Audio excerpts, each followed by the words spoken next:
My friends, good day. So Macron has apparently decided to create a label for reference media. That means media that the state trusts and that will tell you the official narrative on every subject. And these are certified media. Truth with a capital T, and you can listen to them with complete confidence. So, I have some bad news, my friends. After looking at the admission criteria and all that, even though I'm going to appeal, I don't think this channel will be included in the list of reference media. So, there you go. Just to let you know, you listen to it at your own risk, but I insist, just for transparency, this channel is not approved by Emmanuel Macron. So I'm going to send an email in a little while, try to defend the case, but I can't promise anything. If I ever get approved, I'll let you know, and I'll proudly display a badge somewhere telling you that this channel is approved. Truth. So today I came to talk to you about something. We talked about it a few weeks ago. We thought it was fading into the distance, but unfortunately it's coming back and will be imposed by European tyranny. So ChatControl is a system. It's a software system that can't be disabled, which will be mandatory on phones sold in the European Union. Otherwise, they won't be sold. And actually, what does that mean? It means the system scans your screen activity in real time and sends that to the authorities. Basically, it assumes that all Europeans are child abusers and that society should be built around detecting child abusers.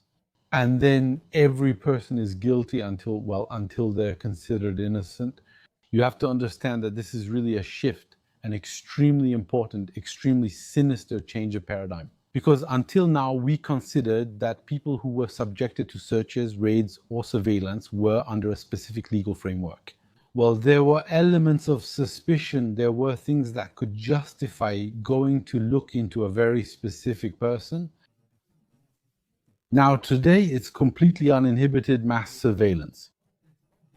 That means all the phones will constantly scan everything you do and send it directly to the police servers. Then big data will analyze communications, photos, browsing, and exchanges, and no VPN or other tool can protect you. Why? Simply because it's a system that will capture the screen, that will record the screen. So later on, whether it's a text message, WhatsApp, or whatever, your email or anything else goes through a VPN, it doesn't matter at all, because we've already captured the screen. You should know that it's malicious actors who invented this kind of system. This kind of system is called, and still exists, this kind of virus is called a Trojan horse. A Trojan horse. It's a software that installs itself with a virus. It's packaged with a virus.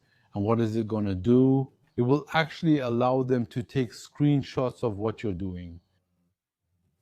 It can have a keylogger aspect, which means recording everything you type on the keyboard, like that. If the password only shows up as dots like this, well, they can also capture the password and so on.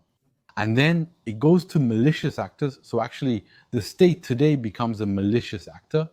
Actually, if you look at my X profile, for example, you'll see that I define myself, among other things, as an anti-state anarchist. I'll say the more the state becomes radical, the more I become radical too. Today, I don't want the state involved in my life. Why? Because there are two things. You're watching this video because you want to watch it. I didn't force you. Maybe later you'll have a meal with friends at a restaurant. No one is forcing you. You're going of your own free will. The relationships you have in your everyday life, with your friends, with your partner, with your children, with everyone in the world. These relationships are mutually consensual. These are consensual relationships, relationships where no one is forcing you to do or not do something. Well, two of them don't respect consent. Two of them don't respect people's will. It's the state and the criminals, right? The state uses legitimate violence, calls it legitimate. It legitimizes its own violence. Of course, it's the state that writes the narrative, and then the criminal who uses illegitimate violence. There's no difference in nature, only in label. There's a difference in the label that each one puts on.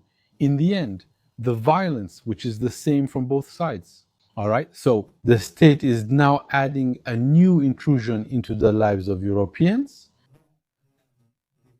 So what's going to happen is that the United Kingdom has left the European Union. I guarantee that 3 days after it's adopted in the European Union, it will be adopted in the United Kingdom too.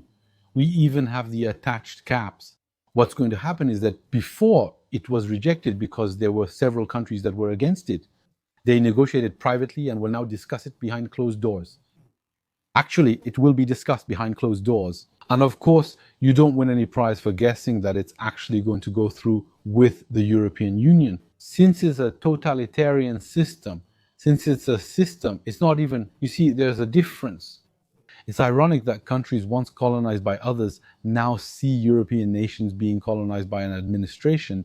It's still pretty terrible. And you see that it's not a democratic administration. It's an administration that always tries to act democratic. We'll agree. It will go through the European Parliament, be voted on, and we'll respect the outcome.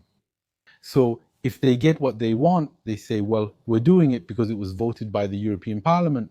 If they don't get what they want, they push it through by force. It's like the Lisbon Treaty. It's very simple. The French were given the right to vote in a referendum for or against the European Constitution. In reality, it was just a fake referendum. Why was that? Because there was only one acceptable answer.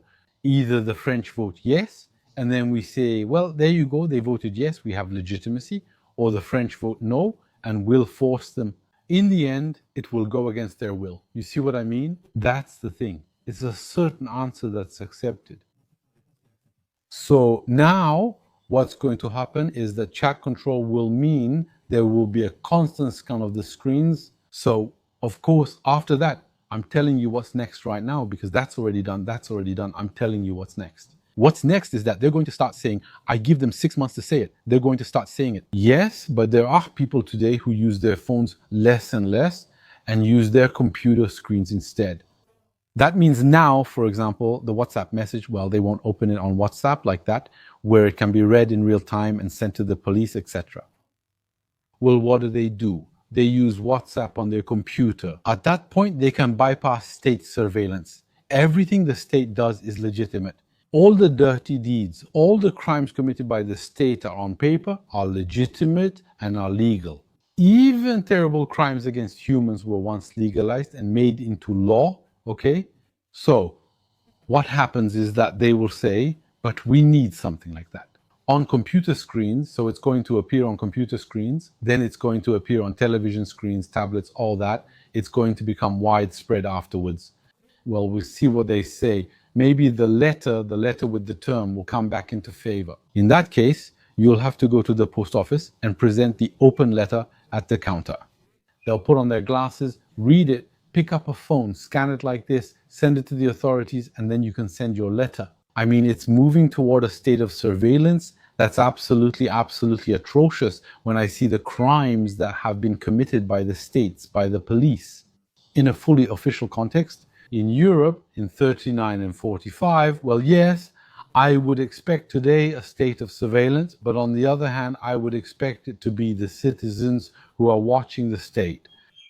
That there would be cameras everywhere in the parliaments, in the ministries, even in the bathrooms, and that it would all be streamed. Any citizen can exercise their constitutional right to see what the state is doing.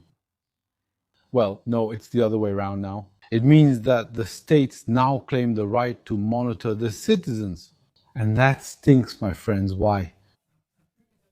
Because with big data, surveillance will move into digital identity, which is being imposed everywhere. The United Kingdom has already imposed it. It's done. It's reached that point. Keir Starmer said, the Labour leader, it will happen. It wasn't even in his campaign plan or anything else. It's a hidden agenda. He comes in, he says, I don't care, this will happen. You don't need to vote or anything. I'm not asking for your permission. We're going to do it. And if you don't have a digital identity, you won't be able to work, you won't be able to rent, you won't be able to do anything at all. By the way, just for full transparency, I have a digital identity, you know where? In Dubai.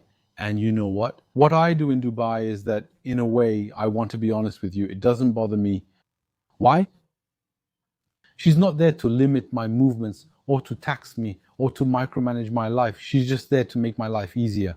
If I log into the portal of an administration or health insurance or whatever, I enter my phone number, it sends me to my digital identity, it sends me a notification, I approve it, and then it opens and I'm in, they already have my information, they have my photo, they have my name, they have everything. You see? At no point has it ever been used against me. But as we know today, on with states or with regimes, rather, we used to say regime. Now that's not really the word anymore because 20 years ago, if the Iranian regime had done that to its population, I can imagine the outcry from these people whose morals are very flexible. In fact, they have no principles, no morals, nothing at all. That's all. It changes depending on the mood of the times. It changes depending on the circumstances. So, as I was saying, in Europe, given the totalitarianism, the obsession with taxes, the control, the micromanagement of lives, the bureaucracy, every time technology makes something possible, it will become possible. It will come into your life right away. All right? And for that, there really are no limits. So then what is left to do? I don't have many options. You see, personally, at my level, the only thing I did was get out of Europe. All right? I got out of Europe. I'm here in Mauritius. Am I going to stay in Mauritius for a long time? Am I going to stay for years or maybe just until next year? I'm going to leave, but I don't know which country yet. It's still unclear, and that's normal. An expatriate journey, a nomadic life, is always marked by different stages. All that. But there's one thing, I never want to come back to live in Europe again, that's for sure. I don't want to live under that social contract. In fact, there isn't even a social contract. The thing is, the social contract in Europe today is I live in Europe. I give all or almost all of my income to the state. They leave me just enough to buy a sandwich, and then I have to deal with inspections, total surveillance, mass surveillance, and my living conditions get worse day by day. I mean, who wants to live in that kind of environment? We only have one life, my friends. Who wants to live like that? They're stealing millions of lives and destroying future generations. You see, so I mean, at some point, honestly, I don't want to say that is the only solution. There are others, but the individual solution, there are others that are collective, all right? But the individual solution that I personally found is to get out of there, is just to leave.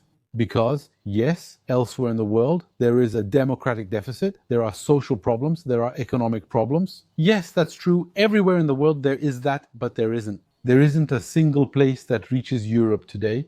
There isn't a single place. I can't name a place on earth where there is this kind of elite in Europe who are destroying their country, who have a hatred. They are enraged against their country, against their people, against their values. Just to give you an example today, this week, I was supposed to organize an exhibition on the theme of the British flag in the United Kingdom. It was just cancelled because they didn't want to offend anyone. You see what I mean? I'll tell you something. I'll be honest. I've never heard of a Pakistani, a Somali, a guy from Bangladesh or anyone else who came and said, yes, the British flag offends me. It doesn't offend at all. They come from their country. They arrive. They leave behind a flag that's orange, white, green, all that. They arrive. They find the British flag. It's normal, a flag, a country. It's not something that's going to be a problem for them. The ones who have a problem with it are the British elites, supported by a part of the population that is completely brainwashed, that is completely messed up about its values, and who are allergic to their own country, who are even allergic to its very existence, who wants it gone and who will succeed. Success requires little. You don't need everyone for a project to work. As studies have shown, you don't need the whole population to decide. A determined group can take action while others observe. And there you go, you've won. Anyway, my friends, I'll leave you now. I'm sure you can make it happen. Outraged by this sinister project, this is the day they're going to implement it. We'll see what technical solutions exist. Isn't that right? To get around it. But if they add a law or if you bypass chat control on your computer, tablet, or phone screen, you get 10 years in prison. Well, we're going to have to think twice about it. A black curtain is falling over Europe. There's truly a curtain descending. There's a sinister curtain that's falling over Europe. There you go. See you soon, my friends. I'll see you in another video.